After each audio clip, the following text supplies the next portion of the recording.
আজকে পবিত্র কোরআন শরীফের 106 নম্বর সূরা শুনবেন, এর বাংলা অনুবাদ। সূরাটি মাত্র 4 আয়াতের সূরা। সংক্ষিপ্ত কথায় বিস্তার ব্যাখ্যা। অনেক গুরুত্বপূর্ণ সূরাটি। কোরআন শরীফের প্রতিটি সূরাই গুরুত্বপূর্ণ, তার মধ্যে দিয়েও এটা আমার কাছে মনে হয় অসাধারণ একটি সূরা।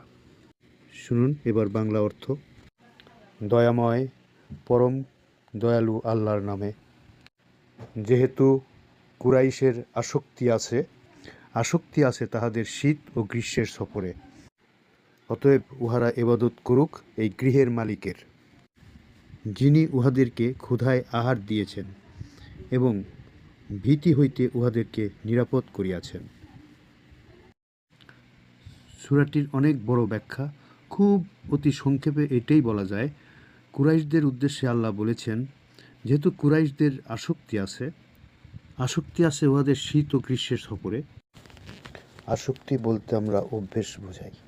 শীত ও গ্রীষ্মকালে তাদের ভ্রমণের অভ্যেস আছে। সেহেতু আল্লাহ বলেছেন, তোমরা এই গৃহে তোমার প্রতিপালকের ইবাদত করো, অর্থাৎ কাবা গৃহকে নির্দেশ করা হয়েছে। আল্লাহ তাআলা কুরাইশ বংশকে বিশেষভাবে সম্মানিত করেছে। তাহাদের ঘরেই এসেছে আমাদের প্রিয় নবী হযরত মুহাম্মদ সাল্লাল্লাহু আলাইহি ওয়াসাল্লাম, আমাদের সর্বশেষ রাসূল। তাই কুরাইশদের মধ্যে যারা শত্রুপক্ষ ছিল, ইসলামের বৃদ্ধাচারণ করেছে, যারা মূর্তি পূজা করেছে, কাবা গৃহে 360টি মূর্তি ছিল। সেই মূর্তিগুলো যারা বানিয়েছে তারাই ম্যাক্সিমাম কুরাইশ ছিল, এবং সেই কুরাইশদেরকেই ওই গৃহেই আল্লাহ ইবাদত করতে বলেছেন।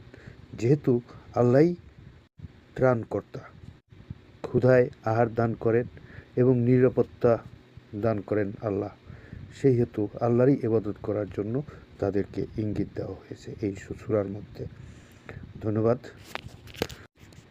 ব্যাকগ্রাউন্ডে যে ভিডিওর সিন দেখতে পাচ্ছেন, এটি লন্ডন শহরে অবস্থিত ভ্যালেন্টাইন্স পার্ক।